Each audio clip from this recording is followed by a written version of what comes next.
दोस्तों, आपकी अपनी चैनल गोल्ड थिंक पर आपका स्वागत है। और दोस्तों, बहुत सारे कमेंट्स मुझे मिलते हैं और बहुत सारी लाइक्स मिलती है, आपका प्यार मिलता है, मुझे वीडियो बनाने के लिए बहुत प्रेरणा मिलती है। और बहुत सारी मैं चैनल्स भी देखता हूँ कि केबीसी के बारे में लोग कुछ ना कुछ थोड़े असमंजस में होते हैं। मान लीजिए कि अभी मैंने 2-4 वीडियो ऐसे देखे थे, तो उसमें बात कर रहे थे कि केबीसी के ऊपर जो कॉल आने वाले हैं वो 15 तारीख से आने वाले हैं वगैरह वगैरह। तो ये सब आपके भी जो क्वेश्चन होंगे उसके मैं आंसर देने वाला हूँ। और इससे पहले हम बात करेंगे कि मेरी जो केबीसी की सफ़र थी वो किस प्रकार से थी, मैं किस प्रकार से केबीसी में जा पाया था, उसके बारे में मैं आपको सब कुछ बताने वाला हूँ। और शायद आपको उससे होप मिल जाएगा। बहुत सारे लोग मुझे कहते हैं कि सर मैं बहुत सारे समय से ट्राई कर रहा हूँ लेकिन जा नहीं पा रहा हूँ। बहुत सारे लोग कहते हैं कि मैं बहुत ज़्यादा एसएमएस भी भेजे, बहुत सारे पैसे भी एसएमएस में खर्च किए लेकिन मैं भी जा नहीं पा रहा हूँ। तो सभी लोगों को मेरी ये कहानी है ना रिलेट कर जाएगी। देखो, मैं केबीसी है ना, जब से मैं 5वीं कक्षा में पढ़ता था ना, तब से केबीसी देखता था। ओके, लेकिन किस प्रकार से जा सकते हैं इसका कोई आइडिया नहीं था। मैं अपनी बात करूँ 2011 में, हम 5 दोस्त बैठे थे। तो हम सब लोग कॉम्पिटिटिव एग्ज़ाम की तैयारियां कर रहे थे। तो मेरा एक दोस्त है प्रशांत, उसका नाम है। तो वो तो जीपीएससी आदि क्लियर भी कर चुका था। तो वो है ना अलग अलग प्रकार के मैगज़ीन्स और अलग अलग प्रकार की किताबें और वो सब लाता रहता था और पढ़ता रहता था। तो हम क्या है कि हमको तो ज़्यादा बड़ी वाली तैयारी नहीं करनी थी, तो हम उसका मजाक भी उड़ाया करते थे और कुछ ना कुछ जो जनरल नॉलेज मिलता रहता था उससे पास से वो हम पढ़ते रहते। वो हम सबका गुरु था, तो हम उसके पास से कुछ ना कुछ सीखते रहते थे। एक दिन 2011 में वो एक मैगज़ीन लाता है। तो उस मैगज़ीन के फ्रंट पेज पर मैं देखता हूँ तो एक इंसान है जो अमिताभ बच्चन के साथ खड़ा हुआ है। उनका नाम मुझे याद नहीं है वो कौन थे। वो अमिताभ बच्चन के साथ खड़े हुए थे और केबीसी में से 25 लाख रुपए उन्होंने जीते थे। तो उसके जो एक इंटरव्यू छपा हुआ था, तो मैंने उस इंटरव्यू को तो नहीं पढ़ा, लेकिन वो मेरा दोस्त है पठाकू, उसने उस इंटरव्यू को पढ़ लिया। और पढ़ने के बाद उसमें लिखा हुआ था कि केबीसी में किस प्रकार से रजिस्ट्रेशन होता है। उस वक्त मुझे मालूम हुआ कि केबीसी में रजिस्ट्रेशन से हम जा सकते हैं और उसके लिए सिर्फ एसएमएस ही करना होता है। तो रजिस्ट्रेशन की प्रोसेस जब प्रशांत पढ़ता था तो मेरे और हम 4 लोग बैठे थे, 5 लोग बैठे थे। तो वो पढ़ रहा था, हम 4 लोग सुन रहे थे। तो 4 लोग तो उन्होंने बताया कि पहले लाखों करोड़ों एसएमएस आते, उसमें से कुछ हज़ार लोगों को ही कॉल आते। कॉल आने के बाद उनसे फिर से सवाल पूछे जाते, सवाल के 3 आंसर देते हैं तो उसके बाद वो लोग फिर से कॉल करते हैं और कॉल करके वो बताते हैं कि आपको अहमदाबाद, मुंबई, ऐसे पहले अलग अलग जगहों पे ऑडिशन होते थे। तो आपको ऑडिशन राउंड के लिए आना है और फिर ऑडिशन में वो लोग हज़ारों लोगों को बुलाते थे और उसमें से शॉर्ट लिस्टेड करके सिर्फ कुछ 100 लोगों को, 100, 200, 500 लोगों को अपने शो पे बुलाते थे। और उसमें लिखा हुआ था कि पहले जो क्या था कि पहले केबीसी के लिए जो स्टार्टिंग में केबीसी शुरू हुआ तो हर रोज़ 10 लोग नए होते थे, उसमें से सिर्फ 1 या 2 लोगों को ही चांस लगते थे। फिर केबीसी वालों ने क्या किया कि 10 लोगों को पूरे हफ्ते के लिए बिठाया। तो मान लीजिए कि आज 10 लोग सिलेक्ट हुए तो उनको 3 दिन या 5 दिन जो भी हो वो दिन उनको चांस मिलता रहता था। एक इंसान वहाँ से हॉट सीट पर जाता था, हॉट सीट पर जो जीत गया वो अपने घर चला जाता। तो फिर दूसरे इंसान के लिए बच्चन साहब प्रश्न पूछते थे और वो फिर हॉट सीट पर आता था। ऐसे कुल 4 या 5 लोग हॉट सीट पर आ सकते थे। तो क्या हुआ, आपका चांस बढ़ गया ना, तो ज़्यादा हो गया। तो वो भी सब इसमें कुछ मेंशन किया हुआ था। तो मैंने सोचा कि नहीं, ये तो अच्छी बात है कि भाई अब तो 4 या 5 लोगों को अगर हॉट सीट पर आने का चांस है तो उसमें भी चांस ज़्यादा रहेगा। और बाकी जो 4 लोग थे, जो प्रशांत पढ़ता था उसके सिवा 3 लोग, वो 3 दोस्त थे, उसका नाम था भावेश, नितेश और परिमल। तो उन तीनों ने भी ये पढ़ने के बाद अरे बाप रे, इतनी ज़्यादा प्रोसेस लगती है, कभी नहीं जा सकते केबीसी में, कभी नहीं जा सकते। ये तो नहीं है, ये संभव ही नहीं है। इतनी ज़्यादा मेहनत हम कर नहीं सकते। क्यों? क्योंकि उन लोगों ने इतनी मेहनत को देखा। पहले आप एवरेस्ट को देखेंगे और देखने के बाद नीचे से ज़मीन पर से ही अंदाज़ लगाएंगे कि मुझे उस चोटी पर जाना है। हाँ, वो इतनी ऊंची चोटी है, इतनी ऊंची चोटी पर कैसे जा सकते हैं? जाते जाते मर जाएंगे, थक जाएंगे, मेरा क्या हाल होगा। नीचे से देखो, मेरे कंधे पे 5, 7, 10 किलो का वेट लगा हुआ है। अब कैसे ये संभव है? तो नहीं, आपके लिए असंभव है। क्यों? क्योंकि आपने ज़मीनी तौर पर ही हार मान ली। अब देखो, अब एक और बात बताता हूँ कि जब वो लोग सुन रहे थे तो उनके दिमाग में क्या था कि हमें इतनी सारी प्रोसेस को क्लियर करना है। अब देखो, मैंने है ना वो सुना तो हाँ, लेकिन वो मेरे ध्यान में नहीं था। मुझे क्या दिखाई देती थी? सिर्फ केबीसी की हॉट शीट। ओके, तो मेरे लिए वो सफ़र कोई मान्य नहीं रखता था। जो भी सफ़र था वो मैं तय करने के लिए तैयार था। तो उन चारों के मुंह में से ना निकली और मेरे मुंह में से सडनली हाँ निकल गई कि नहीं भाई, मैं केबीसी में जाऊंगा, चाहे जो भी हो जाए, और मैं जा सकता हूँ। अब देखो, जहाँ चाह वहाँ रहा। वो उस वक्त केबीसी स्टार्ट ही था। जो कंटेस्टेंट जाके आया था और उसका इंटरव्यू था, उसके बाद कुछ एपिसोड बचे हुए थे। तो मैं उस एपिसोड को देख रहा था। तो देखने के बाद एक हॉट शीट पर ऐसा बंदा आया था, उस बंदे का नाम मुझे अभी याद नहीं। ऐसा बंदा आया था, उस बंदे ने बात की कि सर, मैं केबीसी के लिए कब से ट्राई कर रहा था, कब से एसएमएस कर रहा था, तो मेरा नंबर नहीं लगा। लेकिन फिर उसने बात बताई कि इस साल मैंने पूरे हर रोज़ 1000 रुपये के एसएमएस लगा दिए। ये मेरे शब्द नहीं है, ये उस बंदे के शब्द हैं कि मैंने हर रोज़ 1000 रुपये के एसएमएस किए। तो क्या हुआ? मेरे दिमाग की बत्ती जल गई। देखो भाई, जहाँ चाह वहाँ रहा। और मैंने तो कभी किसी के ऊपर डाउट करना सीखा ही नहीं। अगर मुझे जाना है, अगर मुझे केबीसी में जाना है और वो बंदा केबीसी में गया हुआ है, देखो वो केबीसी की हॉट सीट पर बैठा था, तो उसके ऊपर डाउट करने का मुझे कोई ठीक नहीं लगता है। क्यों? क्योंकि मैं जहाँ जाना चाहता हूँ वहाँ वो ऑलरेडी है। ओके, तो मैंने तुरंत उसकी बात पे विश्वास कर लिया। और उस वक्त 2011 के केबीसी तो मेरे से छूट गए थे। फिर आया 2012 में केबीसी की सीज़न। ओके, तो वो शायद 6ठी सीज़न थी, मुझे एग्जैक्ट सीज़न का नंबर याद नहीं है, 6ठी सीज़न थी। तो उस वक्त उसका रजिस्ट्रेशन स्टार्ट हुआ। उसने बोला था मई में स्टार्ट होगा, तो मई महीने से मैं उसकी तैयारियों में लग गया। मैंने सोचा कि अभी केबीसी आ जाएगा, अभी आ जाएगा। तो जैसे ही रजिस्ट्रेशन स्टार्ट हुए, मैंने बच्चन साहब का वो वीडियो देखा कि भाई केबीसी के रजिस्ट्रेशन स्टार्ट होने वाले। तो मैंने क्या किया कि एक अपना मोबाइल अलग से तैयार कर दिया, क्योंकि मुझे पता था कि मेरे जो रेगुलर मोबाइल है उस पर बहुत सारे कॉल आते रहते हैं। और क्या होगा कि अगर कोई बीच में कॉल आ गई केबीसी के स्टार्ट में, अगर मेरी कॉल चल रही, मेरा कॉल बिज़ी आएगा और वहाँ से जो वो लोग मुझे कॉल करेंगे तो मेरा कॉल बिज़ी आना नहीं चाहिए, वो मुझे मालूम था। तो मैंने क्या कर दिया, एक अलग से मोबाइल ले लिया, उसके नया ही सिम ले लिया, क्योंकि वो सिम नया होगा तो उस पर और कोई कॉल नहीं आएगा। तो मैंने नया सिम भी ले लिया और सिम के अंदर है ना 3-4 हज़ार का बैलेंस डलवा दिया। और फिर वो क्या था कि मेरे पास पैसे बहुत कम थे, तो मैं सोच रहा था कि मैं क्या करूँगा।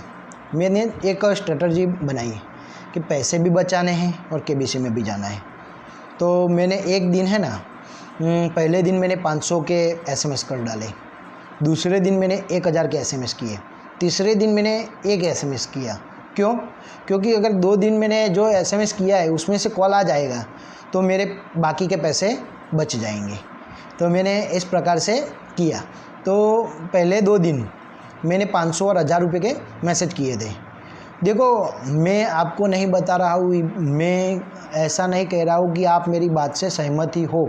बहुत सारे लोग मुझे बता रहे हैं कि भैया ऐसा बता रहा है कि केबीसी के अंदर वो टर्म एंड कंडीशन में ऐसा लिखा हुआ है कि आप एक से ज़्यादा मैसेज करेंगे तो आपकी फर्स्ट वैलिड एंट्री ही मान्य रहेगी। देखो, टर्म एंड कंडीशन में ऐसा भी लिखा हुआ है, अगर आप ध्यान से पढ़ेंगे तो उसमें ऐसा लिखा हुआ है, मैं बता रहा हूँ, मैं स्वीकारता हूँ कि उसमें ऐसा लिखा हुआ है कि आपकी फर्स्ट वैलिड एंट्री मान्य रहेगी। लेकिन साथ में उसमें ऐसा भी लिखा हुआ है कि आप एक से ज़्यादा मैसेज कर सकते हो।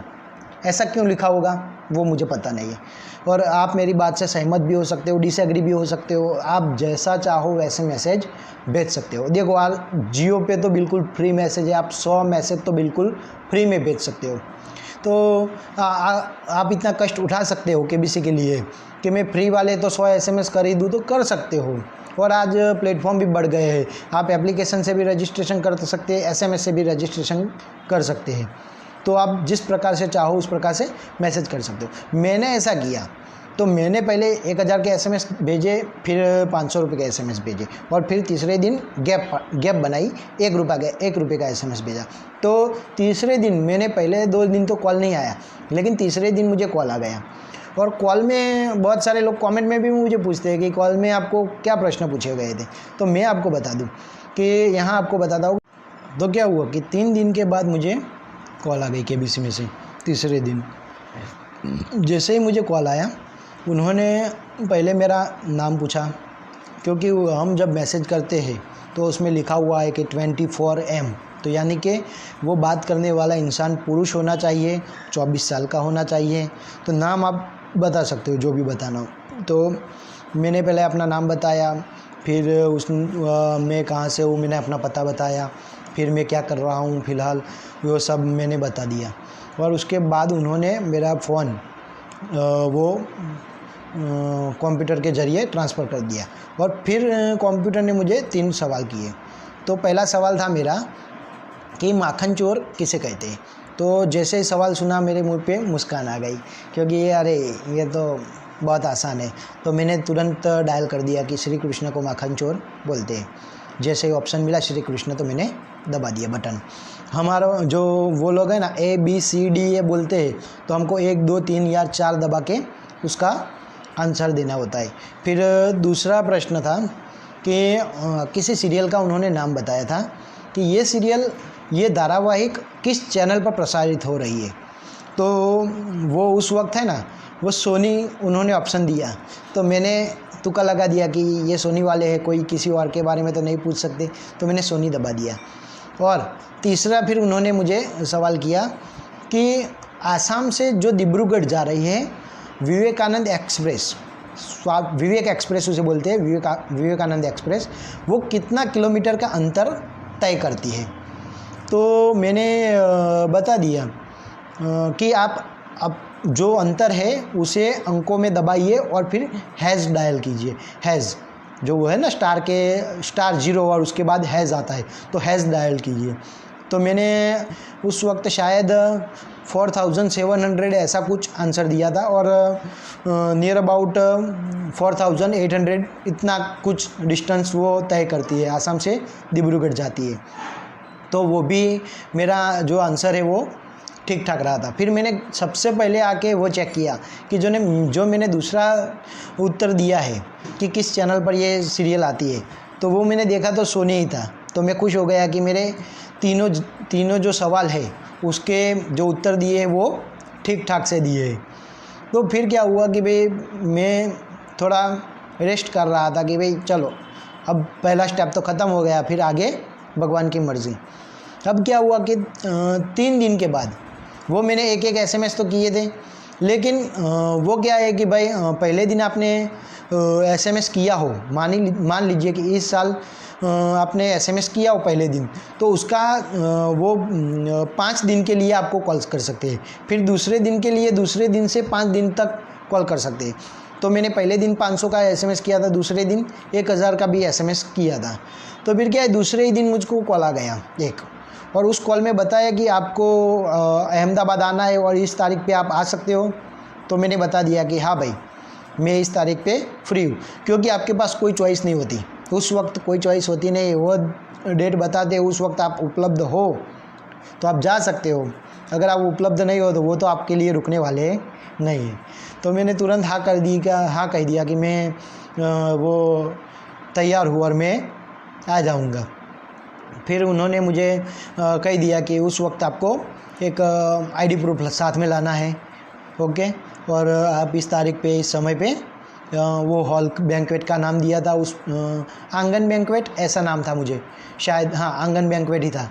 तो आंगन बैंक्वेट में आ जाना। तो फिर मैंने एड्रेस, नाम और पता नोट कर लिया और उस पर उस दिन पहुंचना था। फिर क्या हुआ, देखो दूसरे दिन भी मैंने एसएमएस किया था, तो तीसरे दिन मुझे फिर से कॉल आया और शायद जो भी मानो, मेरा नसीब मानो या जो भी मानो, मैंने ज़्यादा एसएमएस किए थे उसके लिए।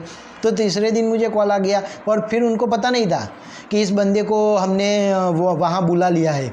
तो उन्होंने फिर से पूछा कि भाई आपका नाम क्या है, तो मैंने नाम तो बताया, लेकिन फिर वो कहते हैं कि भाई आप केबीसी के लिए सिलेक्ट हुए और मैं आपका कॉल ट्रांसफ़र, मैं तभी बोल दिया कि सर मुझे तो ऑडिशन के लिए आपने बुलवा लिया है, उसका कॉल आ गया। तो फिर वो सोचा कि ऐसा है, ओके, तो कॉन्ग्रेचुलेसन कह के उन्होंने मेरा कॉल काट दिया और उन्होंने कहा कि आपको जिस दिन वहाँ बुलवाया है अहमदाबाद में, वहाँ आप पहुँच जाइएगा। तो मैंने कॉल रख दिया और फिर मैंने थोड़ी तैयारी में जुट गया। देखो केबीसी के लिए आपको तैयार भी रहना है, क्योंकि नंबर कब आ जाता है आपको पता नहीं। चलो इस साल नहीं आया, अगली साल आया, लेकिन क्या है कि जनरल नॉलेज ऐसी चीज़ है कि जैसे जैसे आप उसमें कम ध्यान देते हो तो वो आपके माइंड से धीरे धीरे निकल जाती है और आपका माइंड ब्लैंक होता जाता है और चीज़ें आपके दिमाग में बढ़ती जाती है। तो एक दिन ऐसा आएगा कि केबीसी के लिए आप सिलेक्ट हो जाएंगे, सब कुछ हो जाएगा, लेकिन आपके पास ज्ञान नहीं होगा। तो उसके लिए हर दिन तैयार रहना है। देखो बहुत सारे, मैं आज भी कहता हूँ कि जो इंसान निराशावादी है वो क्या कहता है कि अरे मैंने थोड़ा पढ़ लिया लेकिन मेरा नंबर नहीं आया तो मेरी मेहनत बेकार चली जाएगी। अरे भाई ऐसा क्यों सोचते हो, आपकी मेहनत कभी बेकार नहीं जाती है, क्योंकि केबीसी के लिए मैंने जितनी भी तैयारियाँ की थी वो सारी की सारी तैयारियाँ मुझे अपने निजी जीवन में जो भी एग्ज़ामें दी थी उन सब में काम आई, उनके लिए कामयाबी मुझे मिली है। तो देखो अब आपने जो भी तैयारियां की है ना वो कभी बेकार नहीं जाएगी। और मैं आपको बता देता हूँ कि गोल्ड थिंक चैनल पर यहाँ आपके लिए मैं सारी तैयारियों के लिए अलग अलग प्रकार के जनरल नॉलेज और वेब सीरीज़ के रिव्यू, मूवी रिव्यू वो लेके आता रहूँगा। तो क्या होगा, आप उस पर बने रहिए, आप अपनी नॉलेज को बढ़ाते रहिए। देखो ज़िंदगी में एंटरटेनमेंट भी ज़रूरी है, साथ में नॉलेज भी ज़रूरी है। सिर्फ एंटरटेनमेंट से काम नहीं चलता और सिर्फ नॉलेज से भी काम नहीं चलता। अगर आप पढ़ाकू है और आपको सामान्य ज्ञान अपने जीवन के बारे में व्यवहारिक ज्ञान नहीं है तो भी वो कोई काम का नहीं है। तो सब कुछ लाइफ में ज़रूरी है। तो फिर क्या हुआ कि मैं और मेरे एक मामा का लड़का है, उमंग उनका नाम है। तो वो हम दोनों ऑडिशन के लिए अगले ही दिन चले गए। अगले दिन इसलिए गए कि हम दोनों है ना वो थोड़े घूमने फिरने के लिए और खाने पीने के लिए बहुत शौकीन है। तो अहमदाबाद में जाके हमने अच्छे से रेस्टोरेंट में खाना खाया और उसका क्या है कि एक दोस्त है तो उसका फ्लैट भी खाली पड़ा था। तो हम वहाँ पहुँच गए, फिर हमने वहाँ एंजॉय किया, मज़ा किया। फिर दूसरे ही दिन सुबह क्या होता है, देखो हम ऐसा सोचते हैं कि हम लोग ऑडिशन के लिए जल्द से जल्द पहुंच जाएंगे। तो हमने टाइम का अंदाज़ लगाया कि भाई हम ऑडिशन के लिए सुबह 7 बजे पहुंच जाएंगे। तो सुबह 7 बजे जाएंगे ना तो सबसे पहले हम होंगे। जब हम 7 बजे जाते हैं तो हम देखते हैं कि मेरा नंबर लगभग 600-700 हुआ था। तो क्या हुआ कि 600-700 की लाइन लग चुकी थी जैसे हम वहाँ पहुँचे। तो फिर हम वहाँ खड़े हो गए सबके पीछे और फिर एक एक करके सबको अंदर भेज दिया। फिर वहाँ मुझे जाके सब लोगों से मिलता हूँ तो बातें होती रहती है और मेरा स्वभाव क्या है कि सब लोगों के साथ घुल मिल ज़्यादा जाता हूँ। तो उन सब के लिए भी उनके बारे में जानता। तो कोई मुझे कहता है कि साहब मैं 5 साल से ट्राई कर रहा हूँ, कोई मुझे कहता है कि 10 साल से ट्राई कर रहा हूँ। ऐसा सब लोग मुझे अलग अलग प्रकार से उन सब के एक्सपीरियंस मुझे मिले। तो मैंने कहा कि चलो ठीक है, मैं यहाँ पहली बार में आया तो गया हूँ, अब देखता हूँ, चलो अगर आगे किस्मत ने साथ नहीं दिया तो मैं फिर आऊँगा। देखो मेरे मुंह से कभी ऐसा शब्द नहीं निकला है कि मैं नहीं आने वाला हूँ। मुझे तो आज भी केबीसी में जाना है। अगर आप कोई ले जाए, अभी तो टर्म एंड कंडीशन ऐसा बता रही है कि भाई आप केबीसी में एक बार जो फास्टेस्ट फिंगर फर्स्ट में आ गए तो केबीसी में नहीं जा सकते। लेकिन आज भी मैं एसएमएस कर रहा हूँ। एक बार जो देखो, जब मेरे 2012 में मैं जाके आया, फिर मैंने 13 में ज़ोर शोर से, नहीं 13 में नहीं तैयारियाँ की। 13 में मुझे ऐसा लगा था कि आपको 1 साल का कूलिंग पीरियड ऐसा कुछ रहेगा, तो मैंने 13 में कुछ नहीं किया। लेकिन 14 में फिर से 1000 का बैलेंस करके मैसेज लगा दिए। तो क्या हुआ कि 14 में कॉल आ गया, उनका कॉल तो आया, लेकिन क्या हुआ कि फिर उन्होंने मुझे पूछा कि आप पिछली कोई भी सीज़न में केबीसी के फास्टेस्ट फिंगर फर्स्ट राउंड में मुंबई आ चुके हैं? तो मैं देखो गलत नहीं बोल सका, और गलत नहीं बोल सका तो उन्होंने तुरंत कह दिया कि नहीं साहब, आप केबीसी का जो रूल्स और रेगुलेशन है उस हिसाब से आप केबीसी में दोबारा नहीं जा सकते। देखो अभी ये वीडियो देखने वाला कोई भी ऐसा इंसान देखता है कि जो हॉट सीट पर 2 बार आ चुका है या पिछली सीज़न में आया था और उसके बाद वो फिर से दोबारा हॉट सीट पर आया है, पहले बार फास्टेस्ट फिंगर फर्स्ट से वापस आया था और हॉट सीट पर दूसरी बार आ चुका है, तो वो लोग प्लीज़ मुझे कमेंट बॉक्स में बताइए, तो मैं झूठ बोलकर भी केबीसी में जाऊँगा।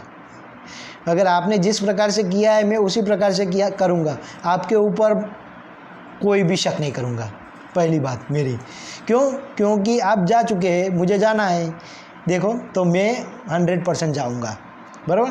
तो फिर कॉल आ गया, लेकिन मैंने मना कर दिया कि भाई मैं जा चुका हूँ, तो उन्होंने कॉल को रख दिया था।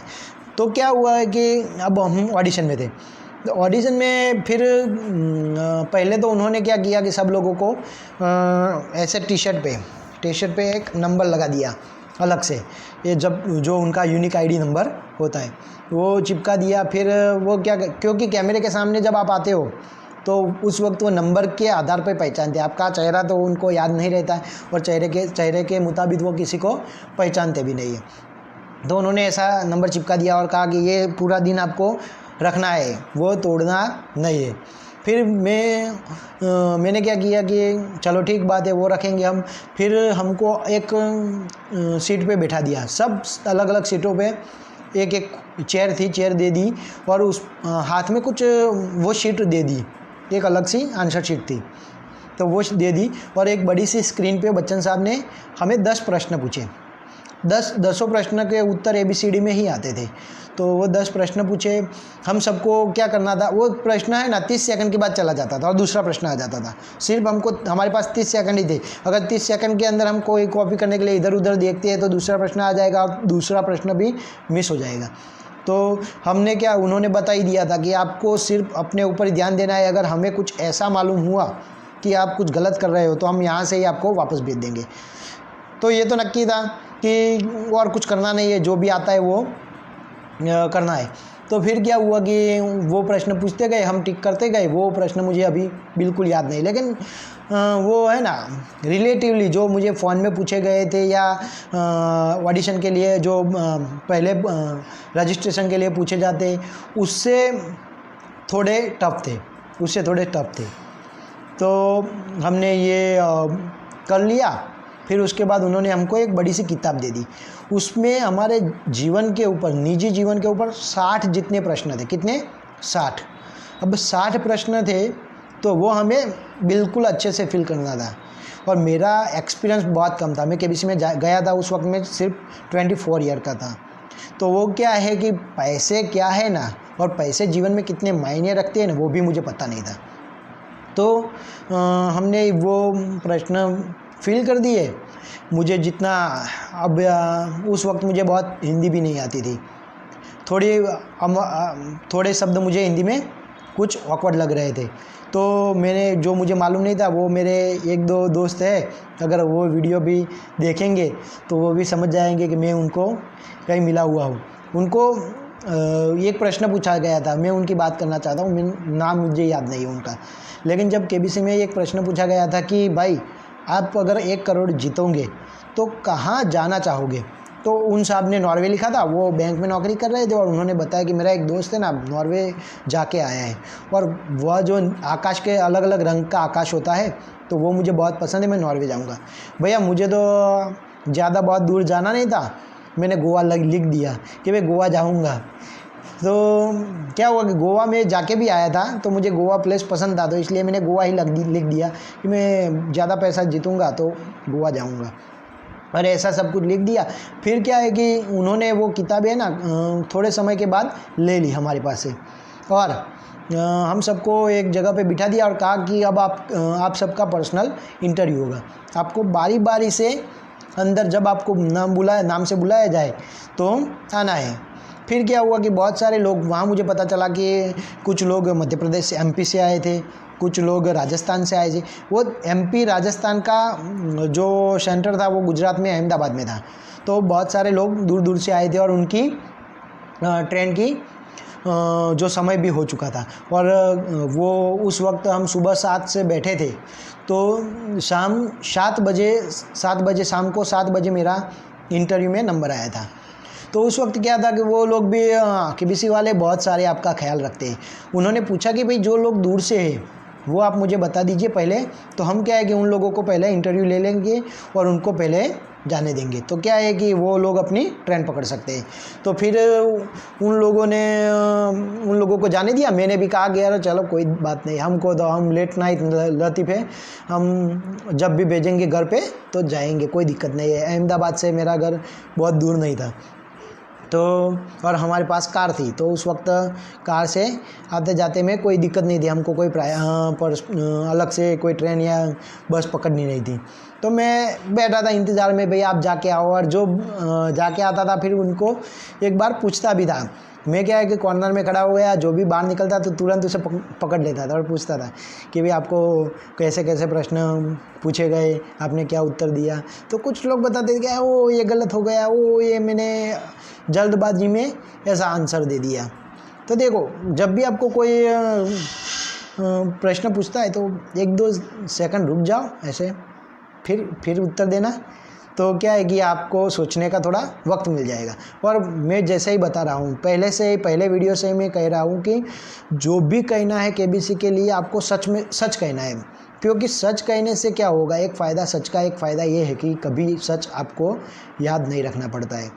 तो फिर 7 बजे मेरा नंबर आया, वो एक मैडम थी इंटरव्यू लेने वाली, तो उनको भी भूख लगी थी, तो दोपहर को हमको खाना बहुत अच्छा दिया हुआ था तो हमने खाया था। लेकिन क्या है कि 7 बज गए थे तो थोड़ी भूख तो लग जाती है ना, तो मैडम को भी भूख लगी, तो मैडम ने ऐसा कहा कि आपको कोई जल्दबाजी ना हो तो मैं वो कुछ नाश्ता वास्ता थोड़ा लाए हूँ तो कर लेंगे। मैं कर लो, हमें कोई जल्दी नहीं है।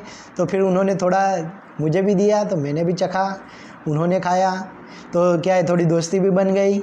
और फिर उन्होंने कैमरे के सामने मेरा इंटरव्यू लेना स्टार्ट किया। तो जैसे इंटरव्यू स्टार्ट होता है तो क्या है वो हम जैसे फ्रेंड है उस प्रकार से उन्होंने मुझे प्रश्न किए और मैंने दिल से उसके आंसर दे दिए। जो भी पूछा था बिल्कुल सच बता दिया, कुछ दिल में नहीं रखा था। तो वो भी इम्प्रेस हो गई, उन्होंने बताया कि चलो अब अगर आप सिलेक्ट होने वाले हो तो आपको कॉल आ जाएगा। और देखो भाई, मैं कहता हूँ कि केबीसी में जब आपका इंटरव्यू लिया जाता है तो वहाँ से आपको कॉल आने का चांस 50% हो जाता है। मान लीजिए कि 100 लोगों का इंटरव्यू लिया है तो उसमें से 50 लोगों तो को बम्बई जाने का मौका मिल ही जाएगा, तो उतने तो आपका नसीब होना ही होना है। तो एक बार आप इंटरव्यू राउंड में घुस जाओ तो फिर वहाँ से मुंबई आप जा सकते हो, आराम से जा सकते हो। तो फिर क्या हुआ कि हम घर पे आए। फिर क्या है केबीसी का 2-3-4 एपिसोड 2-3-4 हफ्ते निकल गए, 2-3-4 हफ्ते निकल गए। तो 3-4 हफ्ते निकल गए थे। और उसके बाद तीसरा हफ्ता चल रहा था। उसके बाद 5वीं सितंबर को सब लोग मुझे मजाक भी उड़ा रहे थे, क्या हुआ साहब, आप वो गए थे ना केबीसी के लिए, आप बता रहे थे कि केबीसी में जाने वाले, कुछ क्या हुआ। तो मैंने कहा कि भाई केबीसी वालों ने जब मैं अहमदाबाद में गया था तो अच्छा सा खाना खिलाया। उन्होंने मुझे एक बैग दी थी, वो मैं उसका फ़ोटो रखूँगा, आपकी स्क्रीन पर आ जाएगा। वो बैग मेरे पास अभी भी है। और एक डायरी है, तो वो डायरी भी मेरे पास अभी भी मैंने संभाल के रखी हुई है। डायरी दी थी और एक पेन दी थी। बैग डायरी कागज़ की बैग थी जिसमें बच्चन साहब का फ़ोटो था, डायरी थी और पेन था। तो ये केबीसी वालों ने उतना दिया मुझे, इतने में भी संतोष है, कोई दिक्कत नहीं है। तो फिर क्या हुआ कि तीसरा हफ्ता चल रहा था, कोई कॉल नहीं आई थी। लेकिन एग्जैक्ट मुझे याद है कि 5वीं सितंबर में दोपहर में मैं बाज़ार में था। तो मैं हर वक्त उस फ़ोन को फुल चार्ज करके रखता था, क्योंकि वो मेरा रेगुलर नंबर नहीं था। तो मैंने हर रोज़ उसको फुल चार्ज करना था, उसमें बैलेंस रखना था और हर वक्त मैं अपने पास रखता था वो मोबाइल। तो दोपहर को 2 बजे से 2 से ढाई बजे होंगे और एग्जैक्ट 2 बजे मुझे कॉल आया। जैसे ही +22 से कॉल आया, देखो +22 से कॉल आता है केबीसी में, मुझे पहले दिन से जब भी कॉल आया है तो +22 ये मुंबई का कोड है, लोकल कोड है जो बोलते हैं ना STD कोड, तो वो है। तो मुझे जब भी कॉल आया तो उस नंबर से आया। तो जैसे ही नंबर आया तो मैं खुश हो गया कि अरे कुछ नया पुराना तो है ही, वो लोग मुझे कॉल कर रहे हैं तो कुछ बताएंगे। तो जैसे ही कॉल आया तो उन्होंने कहा कि आप कहाँ हैं सर। तो मैंने कहा कि मैं बाज़ार में हूँ। तो उन्होंने तुरंत कहा कि आप किसी नज़दीक जगह पे चले जाइए, किसी शांत जगह पे, और वहाँ एक पेन और डायरी लेके बैठ जाइए, क्योंकि हम आपको कुछ चीज़ें बताने वाले हैं, उसको आपको फॉलो करनी है। तो मुझे आज भी याद है कि मैं वो एक मिठाई वाले की दुकान है चिनू भाई की, तो वहाँ मिठाई वाले की दुकान पे चला गया, उनसे पेन मांगी और कुछ कागज़ मांगे तो उन्होंने तुरंत दे दी। मैंने कहा कि सर थोड़ा इम्पोर्टेंट कॉल है, आप मुझे दीजिए। तो उन्होंने मुझे वो दिया और फिर मैंने लिखना शुरू किया। तो उन्होंने मुझे बताया कि आपको केबीसी के लिए सिलेक्ट हो गए हैं और 5वें हफ्ते के लिए आप सिलेक्ट हुए हैं, तो आपको 9 अक्टूबर को आपको केबीसी के लिए शूटिंग के लिए आना है। नहीं एग्जैक्ट 18 सितंबर को ही उन्होंने मुझे बुला लिया था। 18 सितंबर को मुझे बुला लिया था और 9 अक्टूबर को मेरा एपिसोड आने वाला था। तो उन्होंने बताया कि आपको 18 सितंबर को मुंबई आना है, आपके पास वक्त होगा, उस वक्त आप आएंगे। मैंने कहा बिल्कुल, इस वक्त का हम इंतज़ार कर रहे हैं, हम कैसे नहीं आएंगे, आप बुलाएंगे तो फिर मैंने तैयारी कर दी। मैंने कहा कि साथ में क्या क्या लाना होगा। तो उन्होंने बताया कि आपको एक वैलिड आईडी प्रूफ लाना है, तो लाइसेंस चलेगा। तो लाइसेंस आईडी प्रूफ के लिए भी चलता है और एड्रेस प्रूफ के लिए भी चलता है। देखो आज आधार कार्ड आईडी प्रूफ के लिए भी चलता है, क्योंकि आधार कार्ड में आपका फ़ोटो होता है और एड्रेस भी होता है। तो आईडी प्रूफ और एड्रेस प्रूफ दोनों के लिए आधार कार्ड चलता है। बहुत सारे लोग मुझे प्रश्न पूछते हैं कि सब पासपोर्ट होना चाहिए, पासपोर्ट नहीं होना चाहिए। पासपोर्ट क्यों होना चाहिए भाई आपको पास? तो फिर मैंने कहा कि लाइसेंस चलेगा। उन्होंने कहा कि चलेगा, कोई दिक्कत नहीं है, आपका एक बैंक में अकाउंट होना चाहिए। तो मैंने कहा कि मेरा एक अकाउंट था, अगर आपके पास नहीं हो तो खुलवा देना। तो मैंने कहा कि हाँ अकाउंट तो है। तो उन्होंने बोला कि अकाउंट के जो बुक है, पासबुक है, उस पर आपका एड्रेस होगा। मैंने कहा एड्रेस होगा, क्योंकि मैंने लाइसेंस देकर अकाउंट खुलवाया था और रेशनिंग कार्ड भी लगता है, तो मेरा अकाउंट के अंदर मेरा एड्रेस प्रूफ भी आ जाता है। तो कहा कि कोई ठीक बात है, तो उसकी जेरोक्स भी लेके आना और मुझे ये सब ईमेल भी कर दीजिए। तो मैंने ईमेल भी किया। उन्होंने कहा कि इस ईमेल आईडी पर आपको प्लेन की टिकट भेजेंगे। देखो उन्होंने फिर पहले भी पूछ लिया था कि आपको प्लेन ठीक रहेगा, ट्रेन ठीक रहेगी, और वो ज़्यादा से प्लेन ही प्रीफर करते हैं, क्योंकि उसमें कुछ देरी बेरी नहीं होती और तुरंत बंदा वहाँ उनके पास पहुँच जाता है, उनको शूटिंग के लिए भी ईजी रहता है।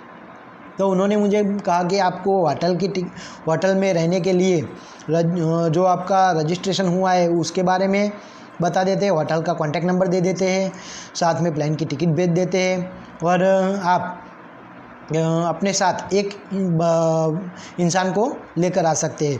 और वो आपकी जो किताब में 60 प्रश्न लिखे होते हैं ना, उसके ऊपर ही वो लोग वो इस इंसान को चुनते हैं। अगर आप कंपेनियन के रूप में किसी अनजान इंसान को ले जाना चाहोगे ना, तो नहीं ले जा सकते, क्योंकि उसी इंसान को आप ले जा सकते हो जिसकी आपकी ज़िंदगी में कुछ रोल होना चाहिए। तो मेरी धर्मपत्नी के लिए उन्होंने बताया कि नहीं, आपको अपनी वाइफ को ही लेकर आना है। तो मैंने सोचा कि अरे मेरे वाइफ को तो मैं ले जा सकता हूँ, लेकिन क्या हुआ कि उसकी थोड़ी एग्ज़ाम का और ऐसा टेंशन था, उस वक्त उसको MBA चल रहा था। तो उन्होंने बताया कि नहीं, आपको लेकर आना ही है। तो मैंने भी पूछ लिया उनको कि भाई आपको छुट्टियाँ मिलेगी? तो उन्होंने बता दिया कि नहीं नहीं, मैं तैयार हूँ। वो तो कब से तैयार बैठी थी, लेकिन खुश हो गई कि चलो मैं भी आऊँगी, हमारा हनीमून भी हो जाएगा। तो क्या है कि हम छुट्टियाँ करने हनीमून करने के लिए, तो मैं उससे पहले गोवा भी गया था, एक बार मनाली भी गया था, और क्या है 1 साल में ये तीसरी बार मुझे KBC में भी जाने का मौका मिल गया था। तो क्या है कि हमारी नई नई शादी थी, तो 3 दिन हनीमून हो गए, तो बहुत बढ़िया रहा। अब दूसरी बात कि हम तैयार हो गए, फिर कुछ दिन 3 या 4 दिन बाकी थे वहाँ मुंबई जाने के लिए। उस वक्त हमारे घर पे शूटिंग के लिए भी कुछ बंदे आ गए KBC से, और उन्होंने पूरा शूटिंग किया हमारे लाइव के ऊपर। और वो क्या है कि जो पहले ऐसा था कि जो बच्चन साहब के पास आता है, उस पहले एंट्री में बच्चन साहब आपको लेने आते थे, और बच्चन साहब अपने मुख से वो सब कुछ सुनाते थे। पहले एंट्री ऐसी थी, लेकिन फिर बाद में एंट्री ऐसी हो गई कि जो आपके ऊपर वीडियो बनाए थे वही सबको दिखा देते थे, क्योंकि ऐसा था कि 2 या 3 लोग व्हाट्सएप पर आते थे और वीडियो वो 10 लोगों का उतारते थे। तो फिर क्या हो जाता था कि वो 10 लोगों के पीछे जो मेहनत की ना, वो बेकार हो चली जाती थी। इसीलिए उन्होंने सभी के वीडियो लाइफस्टाइल के बताना शुरू कर दिया। लेकिन हमारे वक्त क्या था कि उन्होंने लाइफस्टाइल के लिए वीडियो नहीं दिखाया, तो वो मेरा एक सपना अधूरा ही रह गया कि मेरी लाइफस्टाइल का वीडियो उन्होंने बनाया तो था, लेकिन मुझे आज तक देखने को नहीं मिला है, क्योंकि मैं हॉट सीट पर नहीं आ सका था। फिर हम मुंबई जाते हैं, तो वहाँ से विट्स होटल में हमें रुका था। विट्स होटल में मुझे जाकर पता चला कि वो एक 4 स्टार होटल थी, और वहाँ बच्चन साहब की एक मूवी थी बोल बच्चन। तो बोल बच्चन के पोस्टर लगे हुए थे, और मुझे पता चला कि बोल बच्चन का जो प्रीमियर हुआ था या प्रोमो हुआ था, वो इस होटल में हुआ था। तो बोल बच्चन का प्रोमो हुआ था, वो ऐसी बड़ी होटल थी, स्विमिंग पूल और ऐसा सब कुछ था, बहुत सारे कमरे थे, 4 स्टार होटल थी, बहुत सुंदर थी। तो ऐसी होटल में हमें रोका था, और होटल से लाने ले जाने के लिए हमें मर्सिडीज़ दी हुई थी।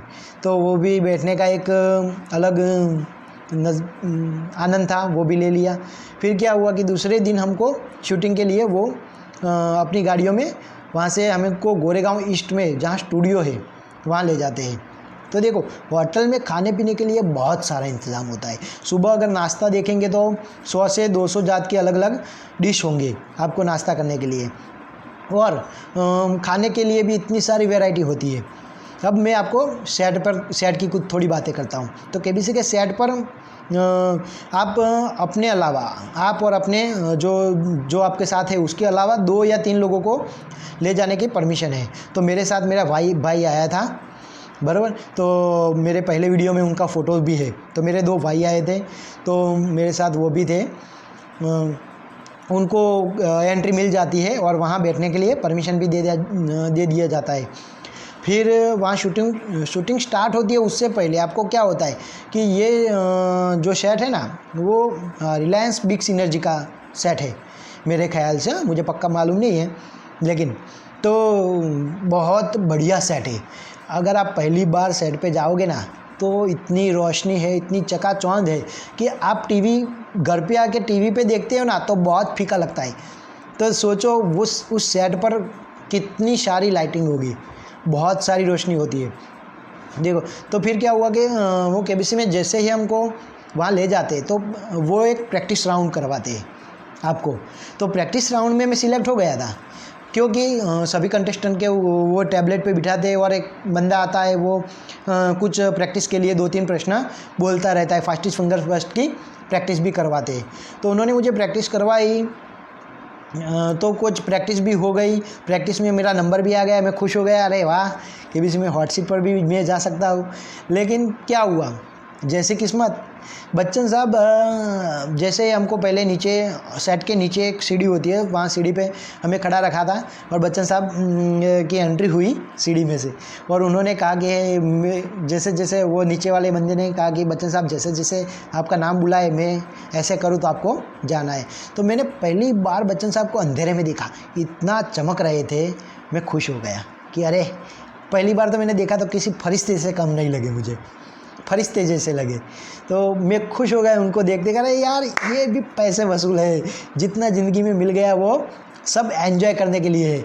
देखो, और उन्होंने हमको पहले ही बता दिया था, शूटिंग के पहले ही बता दिया था कि देखो ज़िंदगी में आपके पास मौके आते रहेंगे, ज़िंदगी में बहुत सारे मौके देती है ज़िंदगी, आपको लेना आना चाहिए। और देखो कभी निराश नहीं होना, कोई भी मौका हाथ से छूटा जाए तो देखो ज़िंदगी से बड़ा मौका नहीं है, सबसे बड़ी ज़िंदगी, उसके बाद सब कुछ।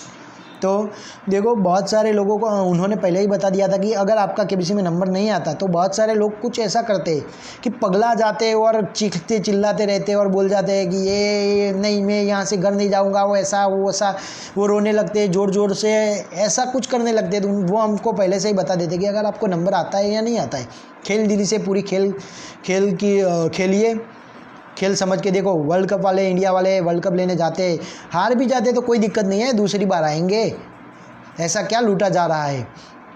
तो उन्होंने भी बताया कि आपको ज़िंदगी में आगे और भी मौके मिलते रहेंगे, तो आप कोई ऐसा कुछ काम नहीं करना जिससे हमको दुख हो। तो मैंने कहा कोई बात नहीं, ठीक है भाई, हमको तो ऐसा कुछ कोई भी ज़िंदगी में कुछ लगता नहीं है, जो भी हो देख लेते हैं, फिर आगे कुछ मिलता रहता है।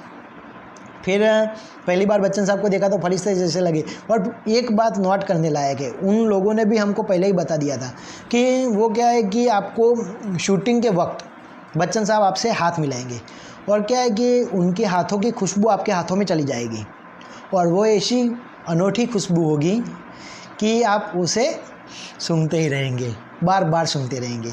तो क्या है कि अगर आप ऐसे करते रहेंगे तो क्या शूटिंग में आ जाएगा। तो आपको ऐसा नहीं करना है, आपको जो भी वो खुशबू अच्छी लगे तो आपको सेट पर से जैसे ही शूटिंग खत्म हो फिर आप वो खुशबू ले सकते हैं। हमें ऐसा लगा कि यार बच्चन साहब की ऐसी कौन सी खुशबू होगी यार इतनी सारी। तो हम जैसे ही बच्चन साहब के मिलते हैं, गले लगते हैं, उनसे हाथ मिलाते और मोटा भाई कहते हैं, बच्चन साहब समझ जाते कि मोटा भाई यानी कि बड़े भैया। और देखो वो एंग्री यंग मैन है तो मैं उनको बड़े भैया ही बुला सकता हूँ, क्योंकि वो उनकी उम्र कितनी भी हो लेकिन ये दिल से जवान है। तो मैंने उनको बड़े भैया कहा, उनको भी बहुत अच्छा लगा। और उन्होंने भी मुझे पूछा कि भाई आप कैसे हैं, मैंने बताया कि भाई मैं ठीक हूँ।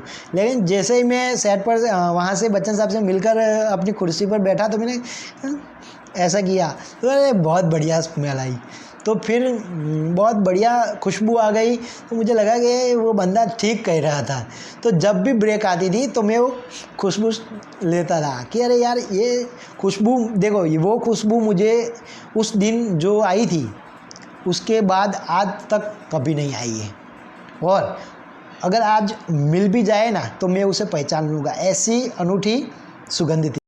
तो मुझे जैसे ही खुशबू आई, बहुत अच्छी खुशबू आई, तो फिर मैंने हॉट सीट पर आता ना तो मैं पूछ भी लेता कि अरे साहब ये कौन सी चीज़ आप इस्तेमाल करते हो, एक आध हमको भी दिलवा दो। हाँ, बहुत बढ़िया खुशबू थी। फिर क्या हुआ कि मेरे पास जो हॉट सीट पर हम 10 लोग थे, तो सबसे पहले कलकत्ता की एक बहन जी थी वो आई। लेकिन वो क्या हुआ, उन्होंने भी एक गलती की। मैं आपसे ये कहना चाहता हूँ कि ज़िंदगी में कभी ऐसी मत गलती करना। उस वक्त क्या था कि 3,20,000 पे पड़ाव था, हमारे वक्त वो मनचाहा पड़ाव रखने की ऐसा प्रावधान था, तो उन्होंने 3,20,000 मनचाहा पड़ाव रखा। और फिर 3,20,000 उनका पड़ाव था, उसके बाद समय की कोई गुंजाइश नहीं रहती है। तो उन्होंने जो सभी प्रश्नों के बहुत अच्छी तैयारियां थी उनकी, तो सभी प्रश्नों के बहुत फटाफट आंसर दे रही थी, वो बिल्कुल एकदम स्मूथली चल रही थी। 3,20,000 का उनको जब जैसे ही क्वेश्चन पूछा गया तो वो क्या सभी आंसरों के सभी क्वेश्चन के आंसर बहुत बढ़िया तरह के दे रही थी। तो क्या था कि थोड़ी ओवर कॉन्फिडेंस भी हो जाती है इंसान, या कुछ ऐसा भी, कुछ लोगों को ऐसा लगता है कि नहीं हमें लाइफलाइन बचा के रखनी है, हमें लाइफलाइन बचा के रखनी है, ज़्यादा पैसा जीतना है, ज़्यादा पैसा जीतना है। लेकिन भैया ज़्यादा पैसा आप तभी जीतोगे ना जब आगे के प्रश्नों के उत्तर दोगे। तो आगे के प्रश्न भी बच्चा साहब पूछने चाहिए ना आपसे। तो उनको हड़बड़ी में गड़बड़ी कर दी और 3,20,000 का जो सवाल था उसका उत्तर उन्होंने बिल्कुल गलत दे दिया। तो फिर क्या हुआ, उस वक्त ऐसा प्रावधान था कि जो भी मंच आप पढ़ाओ है ना, उस वक्त आप वहाँ जाओगे तो ही आप पैसे जीत सकते हो। ओके, तो फिर उन्होंने 3,20 रखा था, कम से कम वैल्यू, हाँ 3,20 के बाद उन्होंने गलत उत्तर दिया होता तो वो 3,20,000 लेके जाती, लेकिन वो 0 रुपये लेके गई। कितना? 0। क्यों? क्योंकि उन्होंने लाइफ लाइन बचाई और थोड़ा ओवर कॉन्फिडेंस भी हो गई होगी या थोड़ा घबरा गई होगी, तो वो कुछ नहीं जीत पाई, लेकिन उन्होंने समय बिगाड़ा। फिर दूसरे कंटेस्टेंट आई, वो भी लड़की थी, वो 6,40,000 जीत कर गई। वो बढ़िया थी, अच्छी तरह से जीत कर गई। फिर तीसरी बार भी एक इंसान को मौका मिला, वो भी लड़की थी शायद, हाँ वो लड़की ही थी। तो उन्होंने 25 लाख रुपए जीते। हाँ, वो एक टीचर थी और उन्होंने 25 लाख रुपए जीते, बहुत बढ़िया खेली, तो वो भी जीत कर गई। फिर उसके बाद देखो क्या था कि मैं भी आंसर दे रहा था, लेकिन क्या है कि फटाफट उत्तर देने के लिए पहली बार मुझे ऐसा हुआ, देखो जब प्रैक्टिस राउंड था तो मैं जीता था, लेकिन प्रैक्टिस राउंड में कौन कौन जीते थे? मैं जीता था, वो 0 रुपीज़ ले गई, वो महिला थी, वो भी जीती थी। ओके, और हम दोनों ही जीते थे।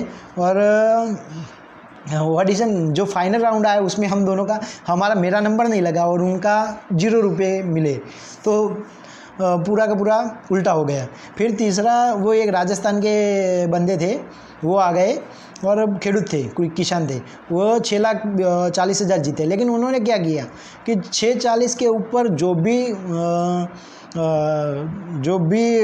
प्रश्न पूछा गया था तो वो गैस वर्क करने लगे। और क्या था, उस वक्त समय की कोई मर्यादा नहीं थी, तो उन्होंने बहुत सारा समय ले लिया। और वो ऐसा सोच रहे थे कि बच्चन साहब के मुंह पर वो जवाब ढूंढने का ट्राई करेंगे। देखो बच्चन साहब का चेहरा ऐसा है ना कि अगर उनको पढ़ने देना है ना तो ही वो पढ़ने देंगे, वरना आप नहीं पढ़ पाओगे। तो क्या है कि अंत तक मालूम नहीं हुआ उस इंसान को, और एक तुक्का लगा दिया और गलत हो गया। तो उनको क्या है कि 6,40 मिले, 6,40 मिले थे उनको, नहीं 6,40 का प्रश्न था और उनको 30-20 लेकर गए। अगर 6,40 जीत गए थे, 12 लाख का प्रश्न था, तो अगर वो 12 लाख के प्रश्न पे गेम छोड़ देते तो 6,40 लेकर घर जाते। लेकिन वो क्या है कि वो चालाकी करने गए और ऐसा सोचने लगे कि बच्चन साहब शायद कुछ हमें हिंट दे दे और हम उसका आंसर दे दे और 12 लाख जीत जाए। लेकिन वो 3,20,000 गवा कर गए और सिर्फ 3,20,000 लेकर ही गए। और उस वक्त फिर हम तैयार हो गए कि अरे अब की बार मेरा नंबर पक्का है। लेकिन क्या हुआ, फिर अनाउंसमेंट हुई कि भाई अब जितने बचे वो घर चले जाओ, क्योंकि अब इंग्लिश के प्रोमो के लिए श्रीदेवी आ रही है। तो घर चले जाओ ऐसा बोला तो थोड़ा अंदर हुआ कि भाई चलो अब घर जाना है, कोई बात नहीं, ठीक है। हमने तालियां तो बहुत बजाई थी दूसरे लोगों के लिए, लेकिन ऐसा कोई होता नहीं है भाई, जो भी जीतता है वो अपना नसीब का लेके जाता है। तो फिर उन्होंने पहले ऐसा कहा कि भाई आपको घर जाना है, तो थोड़ा ऐसा लगा। लेकिन जब ऐसे बात कही कि श्रीदेवी आने वाली है तो मैं खुश हो गया। अरे कोई बात नहीं, श्रीदेवी को भी देख के चले जाएंगे। तो सब लोगों क्या है कि श्रीदेवी जब आती है तो जो फास्टेस्ट फिंगर फर्स्ट खेलने बैठे होते हैं ना, उन लोगों को तो नीचे वो भेज देते हैं, और नीचे अलग से शूटिंग, जो लाइव शूटिंग होता है उसके लिए एक सोफ़ा टीवी रखी हुई होती है और सोफ़े भी रखे हुए होते हैं। तो आप सोफ़े में बैठकर देख सकते हो।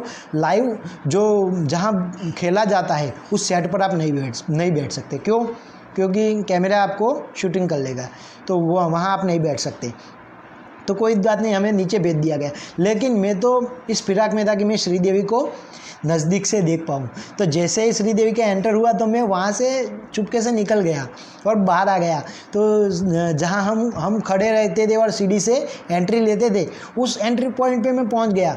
उन लोगों को लगा कि चलो ये बंदा तो कोई शूटिंग वाला होगा, ऐसा कुछ स्टाफ मेंबर होगा। तो वहाँ श्रीदेवी का मेकअप चल रहा था, तो मैंने उनको तकरीबन 3 या 4 फुट की दूरी से ही देख लिया। तो ऐसे फेस टू फेस देखा, तो ज़िंदगी में एक आनंद भी आ गया कि चलो सदी के महानायक को भी देख लिया, श्रीदेवी जी को भी देख लिया। आज श्रीदेवी जी इस दुनिया में नहीं है, लेकिन उनका चेहरा मुझे अब भी याद है, मैंने देखा था और बहुत खूबसूरत थी। तो ऐसा देखा, फिर हमारी सफ़र ऐसा रहा, फिर उन्होंने घर भेज दिया। देखो बहुत सारे लोग अफसोस करते हुए जाए, मैं तो मुस्कुराते हुए गया था और मुस्कुराते हुए ही वापस आया हूँ। घर पे आने के बाद कुछ लोग ऐसे थे कि भाई ये जीत कर नहीं आया है, तो उसके आगे कुछ बात नहीं करनी है क्योंकि वो थोड़ा सा डिस्टर्ब होगा। लेकिन मैं तो खुश होकर सबको बता रहा था कि भाई बच्चन साहब के साथ मिलकर ये हुआ वो हुआ, मज़ा आया, सब कुछ ओके। देखो अब आपके कुछ सवाल है, उसके जवाब भी मैं देना चाहता हूँ। गोल्ड चैनल पर मुझे बहुत सारे लोग ऐसे प्रश्न पूछ रहे, बहुत सारे लोग ऐसा भी बता रहे अन्य चैनल पर कि 15 तारीख से कॉल स्टार्ट होंगे। नहीं, आप टर्म एंड कंडीशन पढ़ेंगे। देखो term and condition Sony LIV app पर दी हुई है, उसमें साफ साफ लिखा हुआ है कि जो भी आप जवाब भेजते हो उसके 7 दिन के अंदर आपको कॉल आएगा। मान लीजिए कि आपने 9 तारीख को रजिस्ट्रेशन का उत्तर भेजा है, तो 9 से 10, 11, 12, 13, 14, 15 और 16 तक जो कॉल आएगा या कॉल आ सकता है, वो आपके पहला जो जवाब भेजा है उसके लिए। फिर दूसरे अलग अलग टीम होती है भाई, सभी प्रश्नों के लिए अलग अलग टीम होती है। उस टीम को सिर्फ 7 दिन तक काम करना होता है और उसको फॉलो करना होता है। तो फिर दूसरे दिन जो प्रश्न भेजते हैं तो उसको 10 तारीख को भेजा, तो 11, 12, 13, 14, 15, 16 और 17 तक आपको कॉल आएगा। उस प्रकार से जब भी आप जवाब भेजते हैं उसका कॉल दूसरे दिन से लेकर 7 दिन तक आएगा। अब मान लीजिए कि आज 17 तारीख हो गई है या 18 तारीख है, 17 तारीख हो गई है, तो आपने 9 तारीख को जो प्रश्न भेजा उसका कॉल, सभी का कॉल हो गए, तो उसके कॉल नहीं आने का चांस बिल्कुल चला गया। लेकिन 10 तारीख के बाद 10, 11, 12, 13, 14 उसके कॉल आपको आ सकते हैं, समझ गए ना। तो ऐसा कुछ भी नहीं है कि आपको 15 तारीख से कॉल आएंगे और वो लोग 15 से लेकर 30 तारीख का सबको कॉल कर सकते हैं, नहीं, वो लोग हर रोज़ कॉल करने वाले हैं। तो 10 तारीख से कॉल स्टार्ट हो गए और आप वो कॉल है ना 29 मई 29 मई तक आपको कॉल आ सकते हैं। और 30 मई से स्टार्ट हो जाएंगे उनके रजिस्ट्रेशन लेवल 3 के जो है ना, लेवल 3 के लिए काम करने वो लोग स्टार्ट हो जाएंगे।